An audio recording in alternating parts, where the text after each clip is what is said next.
엘샤다이, 나는 전능한 하나님이라. 엘샤다이, 나는 전능한 하나님이라.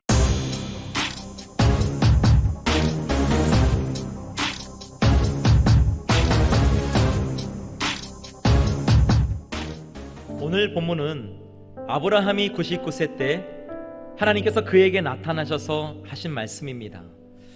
하나님께서 아브라함에게 처음으로 나타나셨을 때는 그가 75세였을 때였어요. 그리고 오늘 본문에서는 아브라함이 99세 되었을 때이니까 24년이 흐른 뒤입니다. 벌써 24년 전에 하나님께서는 아브라함에게 잘 살고 있던 하란 땅을 떠나서 내가 지시하는 땅으로 가라, 이렇게 명령을 하셨어요. 그러면서 그때 이미 너를 통해 큰 민족을 이루게 하겠다라는 축복을 허락해 주셨습니다. 자, 그래서 아브라함은 그 말씀에 순종해서 하란 땅을 떠나서 가나안 땅으로 가게 된 거예요. 그런데 그 후 10년이 지났는데도 하나님의 약속은 이루어지지가 않았다는 것입니다.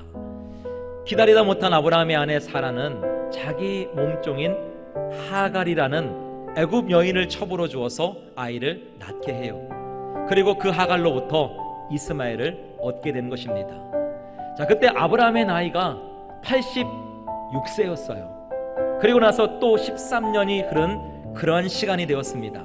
그리고 오늘 본문에서 보신 것과 같이 아브라함이 99세가 되었을 때에 하나님께서 다시 한번 아브라함을 찾아오셔서 또 똑같은 약속의 말씀을 해주신 것입니다. 여러분, 한번 생각해 보세요. 아브라함은 하나님이 전능하시다라는 것을 몰랐을까요? 아니지요. 알았습니다. 하나님은 전능하시다, 알았어요. 자, 그런데 보세요. 하나님은 전능하신 분이시다라고 믿는다고는 하지만 실제로 아브라함은 사람의 방법을 따라서 이스마엘을 낳았다는 것입니다. 그렇습니다. 여러분, 지금 여러분들도 하나님은 전능하신 분이시다 라는 것쯤은 다 알고 계시리라 생각이 들어요. 더 나아가서 우리는 하나님의 독생하신 아들 예수님도 알아요.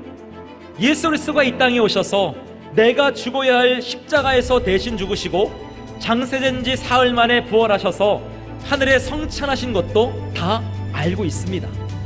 또 때가 이르면 다시 이 땅에 재림하신다는 것도 다 알고 있다는 거지요.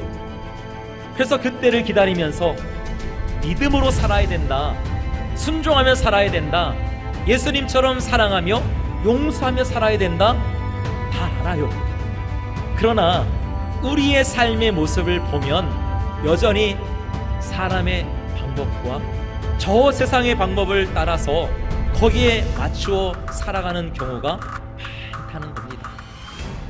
예수 그리스도가 나의 구원자다, 나의 주인이다, 내가 믿는다고 하면서도 실제의 삶 속에서는 여전히 내가 주인된 삶을 살고 있다는 것입니다. 그렇습니다. 여러분, 아브라함조차도 24년을 기다린다는 것은 그리 쉽지 않았을 거예요. 그도 우리처럼 믿음과 불신 사이를 오가면서 살았을 겁니다. 그런 그에게 하나님은 찾아오신 거예요. 찾아오셔서 불러 세우시며 하시는 이 첫 마디가 엘샤다이, 나는 전능한 하나님이라. 엘샤다이, 나는 전능한 하나님이라. 이렇게 말씀하신 것입니다. 그 후에 하나님께서는 당신의 때에 아브라함에게 약속하신 약속대로 약속의 아들 이삭을 주신 줄로 믿습니다. 그렇습니다. 여러분, 여러분들 중에도 예수님을 믿노라고 하면서도 어쩌면 믿음이 약해진 분들도 있을 거예요. 기도했는데 왜 여전히 인생이 이렇게도 힘들까? 왜 아직도 기도에 응답이 없을까?